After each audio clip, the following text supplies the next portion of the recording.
Good afternoon and welcome to the Midday News. I'm Shamela Pullen. Here's what we have in the bulletin. Caribbean Teachers Union slams Jamaica Teaching Council bill.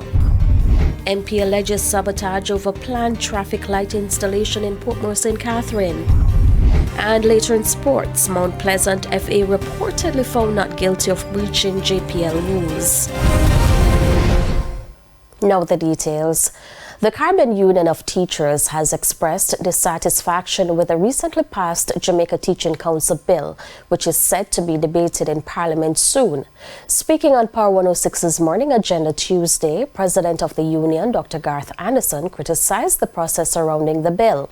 He says it has been heavily influenced by individuals outside the teaching profession. The same things we are talking about now, we have been talking about for 20 years. So the policymakers are held bent on creating a backroom master kind of council where they are in control, not the teachers having agency over their own profession. This is simply the government high-handedness, the policymakers seeking to control the teaching profession. The code word is accountability. And teachers are not afraid of accountability. That is to say, we are going to catch them and punish them. Dr. Anderson emphasized the need for more teacher involvement in shaping the legislation. Dr. Anderson also raised concerns about the bill's lack of focus on providing adequate resources and support for educators. That is why teachers are resisting, rightfully so. That is why the council could meet, quorum of 11, and they could be outnumbered by non-teachers. Only 5 teachers need to be present. Only 5 teachers. And this is an entity that is going to make, we mustn't miss this, we should underline it, a professional decision. How can non-teachers be given the upper hand to make a professional decision?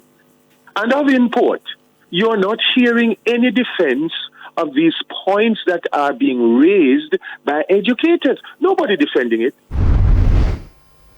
The long-standing issue of flooding in Lyndhurst Close, located off Greenville Road in Mandeville, continues to impact residents. Over the weekend, heavy rains once again led to property damage and left families grappling with the aftermath. Karen Simpson reports.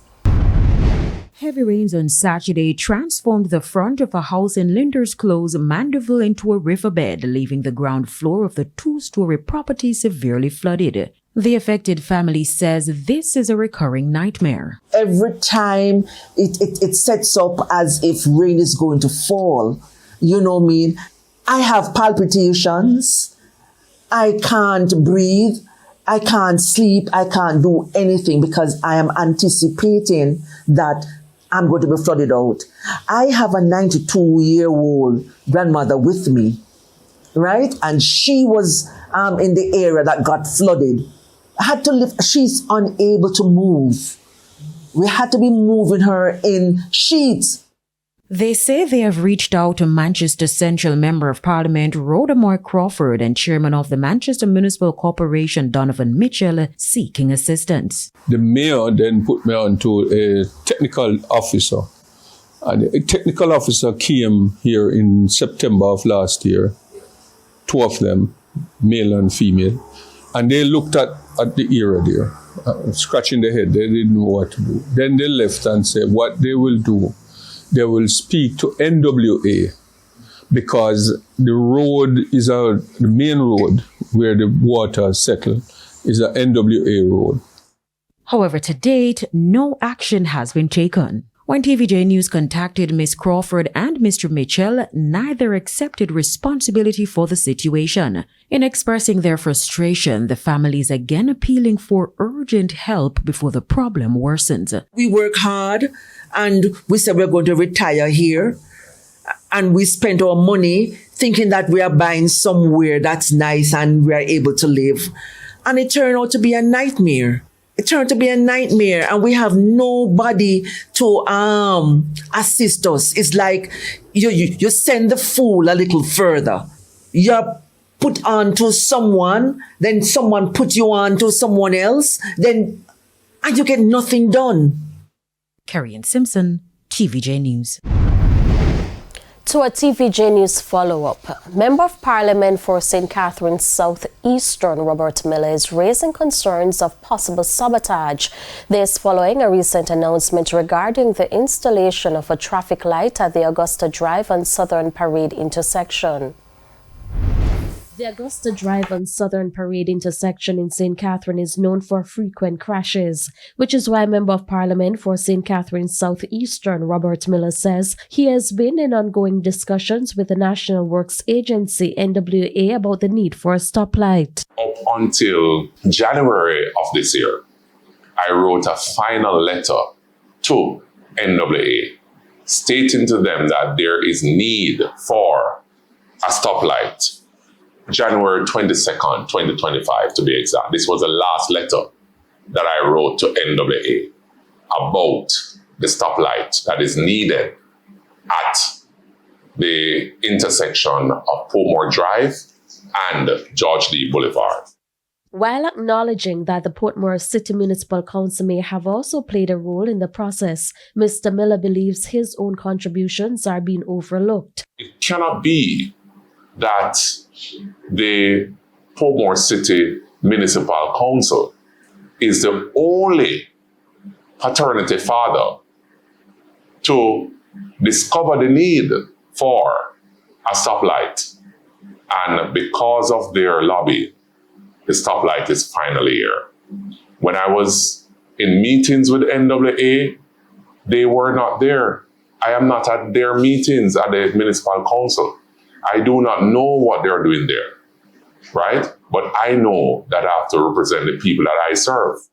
The MP expressed disappointment over what he perceives as political motives behind the handling of the announcement. And I just want to lay the record straight. You know, I have been experiencing a lot of sabotage, so to speak, that is a strong word, from the Portmore City Municipal Council. You know, there are many things in the constituency that needs attention, and it's a jurisdiction of the local authority. And every time that I've written to the municipal council, it's always a stumbling block. Mayor of Montego Bay, Richard Vernon, says the St. James Municipal Corporation continues to tackle the issue of homelessness. Speaking at the recent opening of a state-of-the-art kitchen at the St. James Infirmary, Mayor Vernon shared that the council, through partnership, provided homes for several persons who were homeless. We partnered with Food for the Poor and provided homes for 5 persons who were formerly homeless. And we also provided opportunities for 15 persons who were homeless. They are now in a home that they rented because they are employed and able to pay rent. Local Government Minister Desmond McKenzie for plans to build a transitional centre in the parish. In the meantime, the mayor says with the Cornwall Regional Hospital now in its phased reopening stage, he is committed to addressing the issue of social cases. We are committed to that partnership with the Ministry of Health and Wellness to provide the cases as we expand the services here and provide the opportunity for those who otherwise who would be on hard times and who would be also homeless. And our mission is to reduce the number of homeless persons we have, not just to report that we have homeless people. Jamaica is among 3 Caribbean nations to benefit from a pilot aimed at financial literacy. It's part of efforts to meet Sustainable Development Goals 11 under the 2030 deadline, Kirkwright reports. Several community-based organizations across the island have been targeted to participate in a series of financial literacy workshops.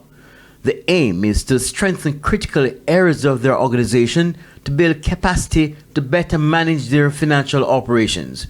Richard Aiken is a community development specialist at the Caribbean Development Bank. We did a survey in 2023 of 32 community-based organizations across 3 countries, Jamaica, St. Lucia, and Guyana, and the findings were alarming. Not just that the groups had poor financial records and lacked financial management skills, but that led to a number of other issues in terms of their inability to access development resources through proposal writing, and the fact that groups weren't registered They did not have constitution. They didn't have objectives that clearly guide what they do. He said with these groups being the center of peace for development, the CBD, in collaboration with the Jamaican National Foundation, as well as the Local Engagement and Action Fund in Canada, thought it necessary to intervene. Civil society organizations typically operate through volunteer services, and oftentimes it is challenging to find persons with the requisite skill sets. So the passion is there, but not necessarily the knowledge on particular areas, and financial management is one of them.